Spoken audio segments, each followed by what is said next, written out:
Well, good morning. I'm Cheryl Casoni. I'm in for Maria Bartiromo. It is Friday. It is May 8th. It is 7 a.m. on the East Coast.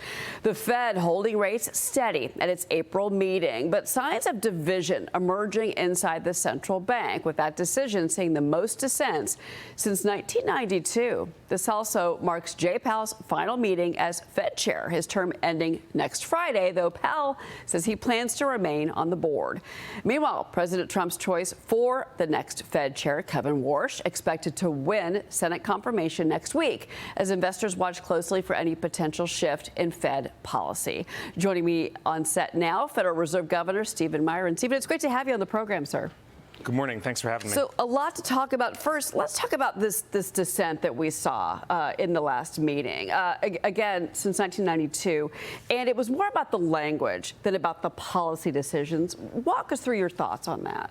On the dissent? Yes, on the dissents in particular. Yeah, so I dissented because I think it's appropriate to reduce interest rates further from where we are now. My view is that the labor market is being held back by the Federal Reserve policy being modestly restrictive, and that there's not really a good reason for that, because I think inflation, when I look forward a year to a year and a half, other than some bumps that we've had recently, I don't see a reason for why 12 to 18 months from now, inflation is going to be running higher than it is now. Of course, several of my colleagues dissented in the other direction because they wanted to move the statement in an incrementally more hawkish direction. Correct. But at the same time, with regards to the statement, there's been kind of this commentary we've seen from many Fed watchers that maybe we need less forward guidance from the Fed moving forward. Do you think that's something that Kevin Warsh would be moving towards? Maybe a little more secrecy. Think about the Alan Greenspan days and when there was a lot less that we knew. Now you've got the dot plot. You've got so many things in front of us. Does the market maybe need a little more secrecy? So I think that's a good idea. I mean, I would be supportive of less forward guidance, and I think that there's a couple of reasons why. One is that we get it. It's difficult to make those types of predictions, and the more type of forward guidance you get, the more difficult in a situation you can get yourself. But another one is that I think it incentivizes a lack of updating views, and I think it can incentivize people to sort of say, okay, well, I said something, and now I have to stand by it because changing my mind can be difficult. And so I think you have more flexibility intellectually if you don't give as much guidance about where you're going in the future. We've had analysts come on the program and say that, look, because of the conflict in Iran, we are going to see oil prices. Even in December, that contract is saying we're going to have oil at $85. That's an inflation story. Certainly, you would usually think a short-term shock. But if you're talking about elevated inflation throughout the year, that's something that you and your colleagues are going to have to address and deal with in the longer term. How do you message that, more importantly? Yeah, so the traditional view for monetary policy when thinking about oil shocks, which I think is correct, is that the oil price goes up pretty quickly, and so the effects in the economy happen pretty quickly. They all get front-loaded, but monetary policy works with lags, right? If we change interest rates now, it doesn't hit the economy for 12 to 18 months. So you have to believe that even though the price is going up now, the price is going to continue going up 12 to 18 months from now. And is there a reason for thinking that because of what's happening with Iran today, that prices are going to be moving materially higher on a month-to-month basis when we get to, the summer of 2027? And for me, that's a stretch. And so therefore, typically the central bank would look through in a rise in oil prices like we've had so far. Now, what could change that?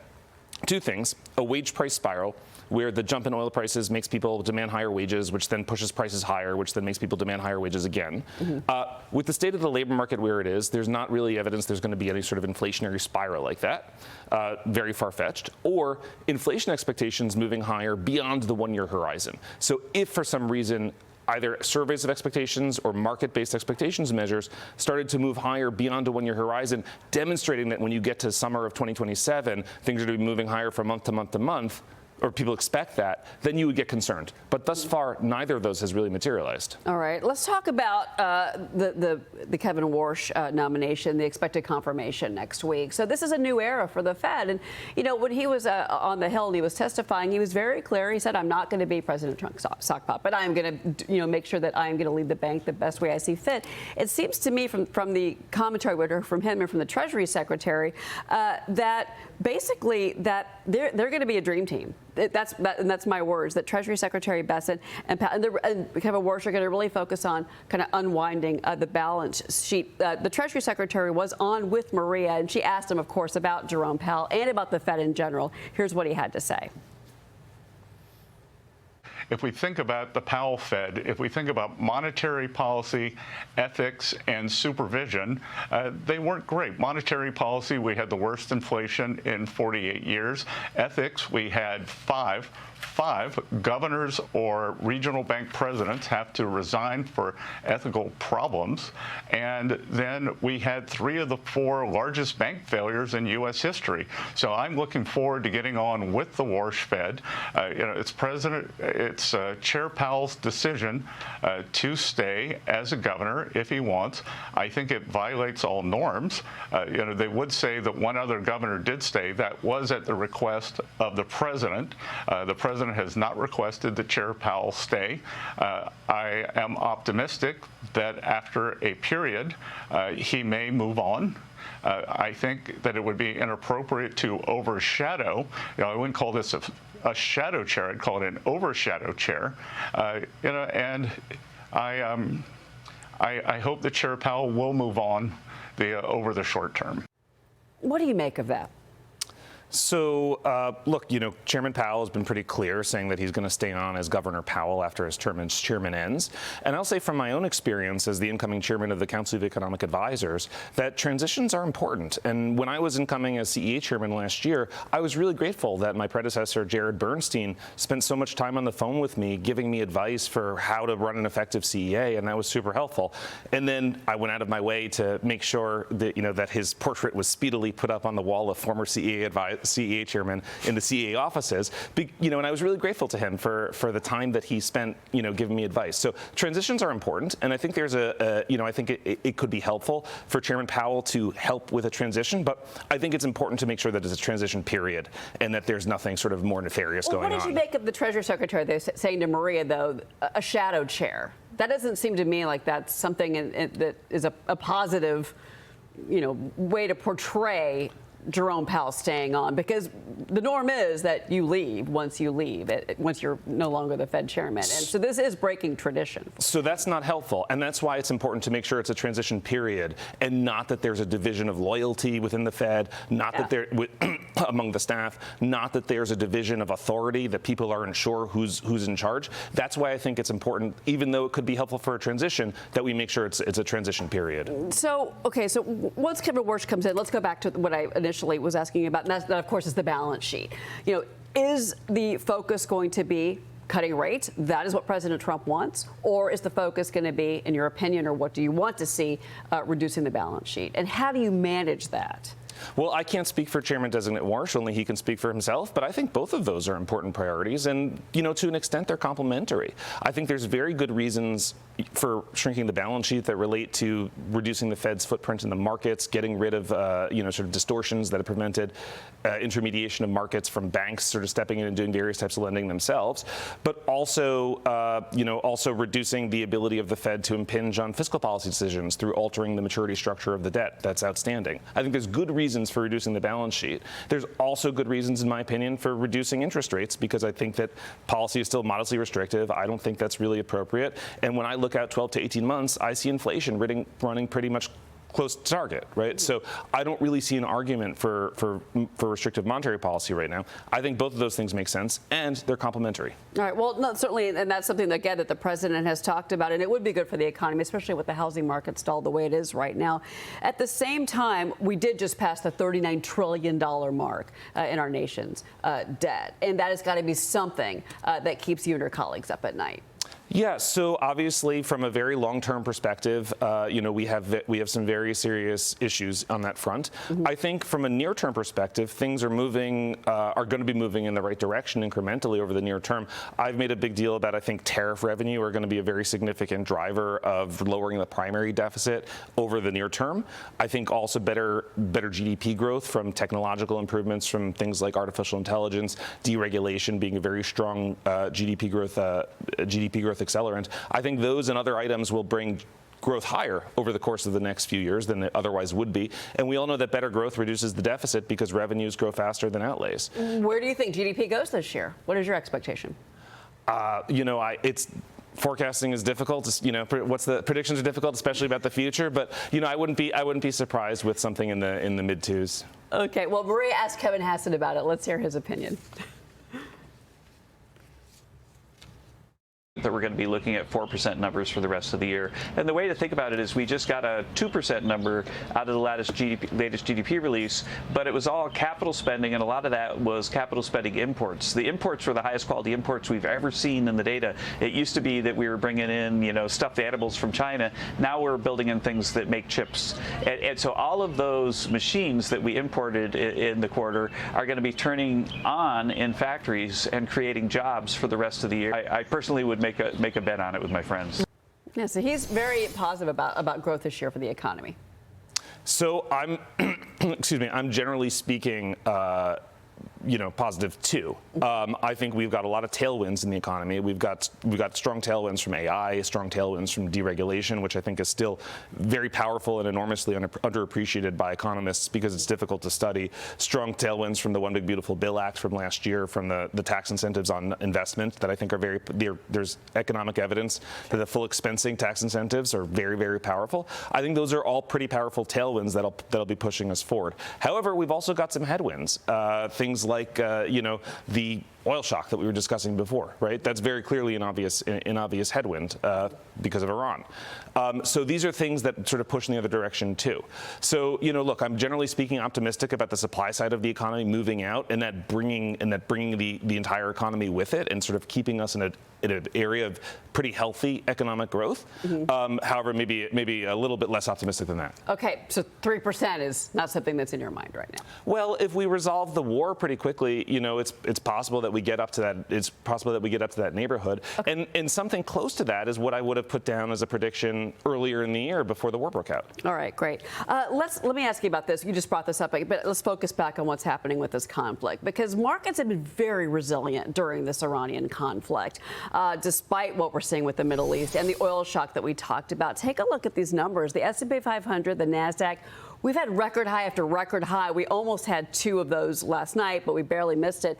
Some Fed officials are growing a bit more concerned about the economic impact of this conflict because, these energy prices do complicate the inflation outlook. Do you think that delays even further rate cuts? We touched on it just a little bit earlier, but I kind of want to refocus on this just because the markets don't seem to be as concerned. If anything, the markets are powering past the conflict. Yeah, so there's probably other guests in the program that are better at explaining why the markets are doing, but if I had to guess, I would say that it has something to do with the sources of earnings growth in the United States stock markets, and I think that we've sort of shifted to being a very tech-driven public financial markets, and so those earnings are powering on a pace, regardless of what what's been going on with Iran. And so, to the extent that there's been a decoupling between what's going on in Iran and the drivers of earnings growth, that's really not surprising. But it's important to understand that the economy and the stock market are related, but they're not exactly the same thing. And so there still are economic risks that come from that, and that's part of the reason why, even if I were writing down projections, dots, our economic projections, if I were writing down projections today, I might have one fewer cut for the year than I would have before the oil shock moved. Yeah. But because it brings additional risks, I still think it's important to front load those, which is why I dissented for a cut at the last meeting. I still think it's important to bring those cuts to the front instead of pushing them out, a year out in time. Absolutely. No, and that must have been quite the meeting to be a fly in the wall. At least I would have liked to have been. Way to listen to it, because Maria asked Treasury Secretary Besson about the economy and kind of his overall macro view of it. Listen to what he told her. Maria, 45% of filers during this tax season availed themselves of at least one of those programs. So we had record refunds, and because of the modernization at the IRS, if you filed electronically, we were able to get your refund out in 21 days. So the consumer's very strong.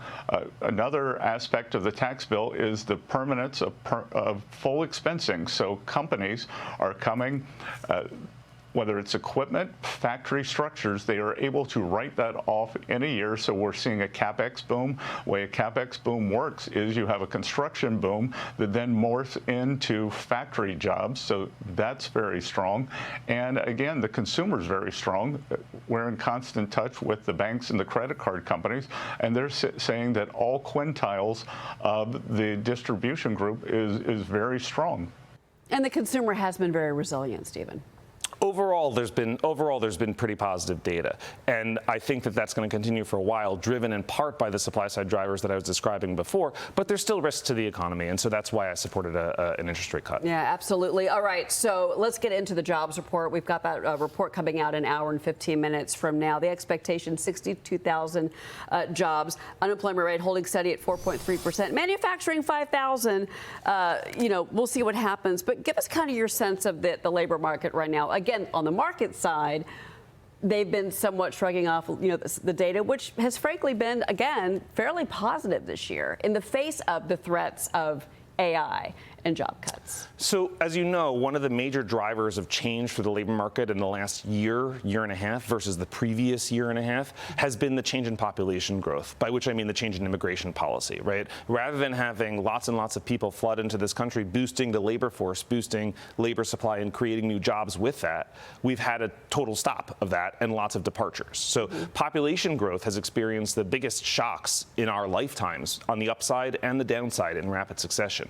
Now, one of the things that's done has lowered what we call the break-even rate of job growth, right? The level of jobs you need to create every month to keep the unemployment rate constant. So that's why the unemployment rate hasn't surged higher, even with somewhat lower numbers than we would have had before. Now, I think a lot of people have taken hawkish implications of that, and they've said, okay, well, we don't have to cut rates even if we have very low job growth rates because population growth is so low because the changes in border policy to keep the flood of people arriving out, right? There's also very dovish implications of that, which I've tried to emphasize because I think that they're important. I think they're powerful. And if you go back, to before the pandemic, the debate in economics, the debate in monetary policy was: is everybody coming to Japan? Are we all turning to Japan because population growth rates are just gradually declining all around the world? That's very disinflationary, and it puts downward pressure on long-term interest rates in the medium term and long term. The reason that happens, in my opinion, is because you've got relatively fixed capital stocks for certain types of products. For example, housing, right? If you throw 10 million people into an economy, you need 10 million places for them to live. If you cut down on that flow, you don't need as much growth in the supply of capital goods like homes. It doesn't push rents up. And you see that starting to happen in the housing market. Market rents have been growing at a very, very tepid pace. Very tepid pace. That's a very good point that you're making. That's profoundly disinflationary. And, you see it in other types of long-lived capital goods as well. So, every few days now I see an article about various parts of the education system under pressure because there's not enough enrollees, sort of small colleges in rural parts of the country, right? Those buildings, those structures become unnecessary, right? And so, because there's just not enough demand for them. And so that's just, another example of the fact that you need more capital goods when you have more people. And if capital goods are long-lived and then you have smaller population growth, you don't need as much demand for those things. So you're not building as many roads, hospitals, schools, houses, all these things. And this is a very, very powerful medium-term driver, long-term driver of lower inflation and of lower interest rates. And so I think there's been a tendency for people to draw on the hawkish implications of lower population growth and say the break-even rate is lower, and that justifies not cutting despite lower job growth. However, I think there's also very powerful dovish implications that are very much going to dominate as we sort of expand this horizon over the course of years. Stephen Miran, really enjoyed our conversation. Thank you so much for being with us this morning. Thanks for having me. We'll be watching, of course, the new makeup of the Fed. It's going to be very fascinating to watch. Thank you, sir.